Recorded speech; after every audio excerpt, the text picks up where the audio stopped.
America का एक और बड़ा फैसला भी सामने आया है।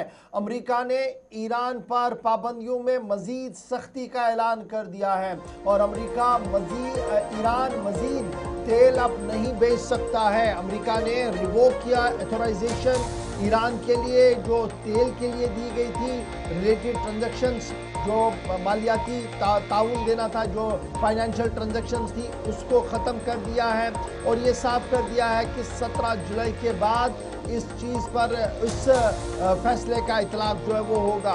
कोई नई परचेज लोडिंग ईरान के क्रूड की नहीं होगी। ये अमेरिका ने हमलों के फौरन बाद बयान जारी कर दिया है। वाशिंगटन ने साफ कर दिया है कि वो एनर्जी सेक्टर पर गहरी नज़र रख रहा है और एनर्जी सेक्टर के ज़रिए से ईरान को जो पैसे मिल रहे हैं उन्हीं पैसों का नाजायज़ और गलत इस्तेमाल ड्रोन और दीगर हमलों के लिए किया जा रहा है। इसलिए सदर अमेरिका के हुक्मनामे पर ट्रेजरी डिपार्टमेंट यानी महकमा खजाना जो है अमेरिका का, उन्होंने इस बात का फैसला लिया कि कोई भी नया न्यू परचेज कॉन्ट्रैक्ट लोडिंग ईरानी crude oil petroleum products petrochemical की नहीं होगी और किसी को भी इसकी इजाज़त नहीं दी जाएगी। ये लास्ट सैंक्शंस इंडोर, ये सैंक्शन जो है वो दोबारा से लगाई गई है और इस हुक्मनामे का इतलाक जो है वो 17 जुलाई से किया जाएगा।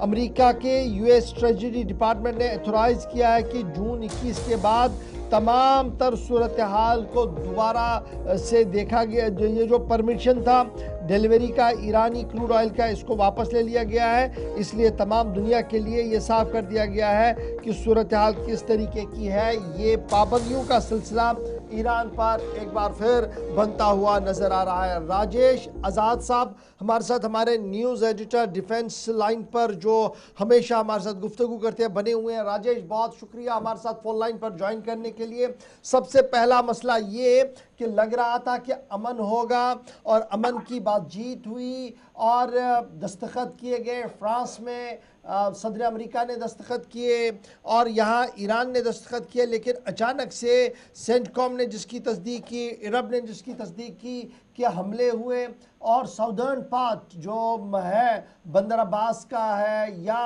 फिर अपना हरमुज का इलाका है, वहाँ पर रॉकेट दागे गए, फायरिंग की गई है, कई लोगों के मारे जाने की खबरें हैं। क्या कुछ डिटेल्स आपके पास है अभी इस जंग ज़दा इलाके की, जहाँ पर कुछ दिनों से सुकूत अमन लग रहा था, लेकिन अचानक से सूरत हाल तब्दील हुई? जी, बहुत बहुत शुक्रिया इशफाक गौहर सर और बहुत बहुत शुक्रिया तमाम हिंदुस्तान के उन दर्शकों का जो इस वक्त हमें देख रहे हैं। गौहर सर, शुरुआत होती है शनिवार और सोमवार। एंकर दो यहाँ जी, ये शुरुआत होती है सोमवार और मंगलवार को, जब ओमान के तट से जो है ओमान के आसपास से 2-3 जहाज जो है वो निकल रहे थे। वो उनमें से कुछ कतर के जहाज थे जो सामान लेके जा रहे थे। तभी ईरान की तरफ से कुछ मिसाइलें लॉन्च की जाती हैं और उन जहाजों को नुकसान पहुंचता है। ईरान कहता है कि स्ट्रेट ऑफ हॉर्मुज से अगर आपने निकलना है तो हमने जो गाइडलाइंस बनाई हैं, हमने जो रास्ता तय किया है, आपको उन्हीं से निकलना होगा। और अमेरिका कहता है, उसके बाद ओमान का रिएक्शन आता है कि ये मंजूर नहीं किया जा सकता है जो ईरान स्ट्रेट ऑफ हॉर्मुज से निकलने वाले जहाजों के साथ कर रहा है।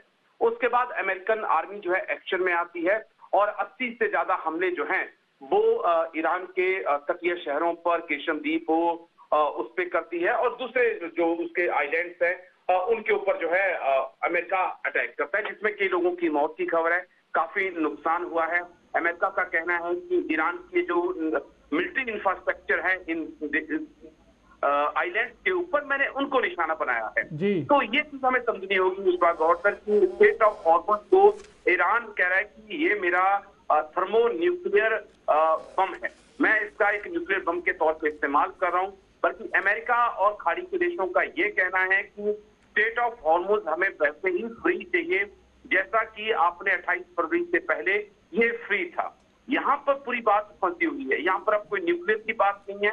ईरान स्ट्रेट ऑफ हॉर्मुज को यूज करना चाहता है, अमेरिका और खाड़ी के दूसरे देश चाहते हैं कि स्ट्रेट ऑफ हॉर्मुज। अच्छा जी, अभी जो लेटेस्ट सिचुएशन है कि हमले अभी भी थोड़ी देर पहले हुए हैं, स्टेट ऑफ अलर्ट में पूरा मुल्क चला गया है। अमेरिका ने ये जो नया फरमान जारी किया, नई सैंक्शंस लगा दी और रिवोक किया authorisation of Iran oil transactions और ये साफ कर दिया 17 जुलाई के बाद ये नहीं होगा। क्या ये दबाव वाली पॉलिसी है या ईरान अपनी पोजीशन में मजीद मजबूत है नेगोशिएशन वाले पार्ट पर? जी बिल्कुल, ईरान देखिए, ईरान मजबूत है। ईरान मजबूत इसलिए अशफाक कि ईरान के पास स्टेट ऑफ हॉर्मुज है और वो उसकी काट अभी तक ना अमेरिका को मिल पाई ना खाड़ी के किसी देश को मिल पाई है।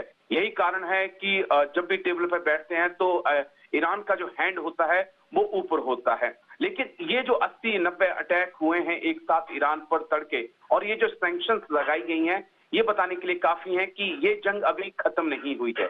अगर किसी को ये लग रहा है कि ये जंग खत्म हो चुकी है तो भूल जाइए।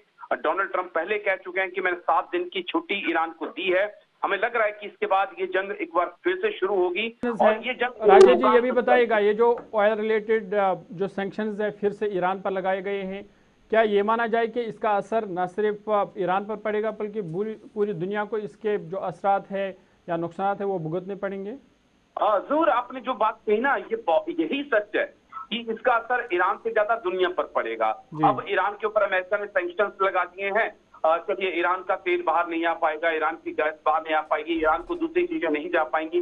लेकिन जब ईरान स्टेट ऑफ हॉर्मुज पे अपना कंट्रोल करेगा तो दुनिया में फिर वैसा ही त्राहिमाम मचेगा जैसा हमने देखा पिछले 3 महीनों से। ना दुनिया में गैस पहुंचेगी, ना दुनिया में कच्चा तेल पहुंचेगा, फिर दुनिया क्या करेगी? तो ईरान पर जितना असर होगा। चलिए, बहुत शुक्रिया हमारे साथ ज्वाइन करने के लिए। लेकिन एक और अहम खबर इसी के साथ जुड़ी हुई है, बहरीन से सामने आ रही है, जहां पर बहरीन के मिनिस्टर फॉर इंटीरियर जो है उन्होंने थोड़ी देर पहले बयान जारी कर दिया है और अलर्ट जारी कर दिया है।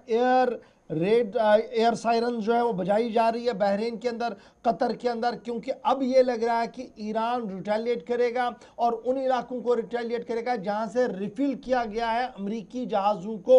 बहरीन और कतर का नाम सामने आ रहा है और दोनों जगहों पर इस वक्त स्टेट ऑफ अलर्ट में दोनों मुल्क जो है वो चले गए, बहरीन भी और कतर भी।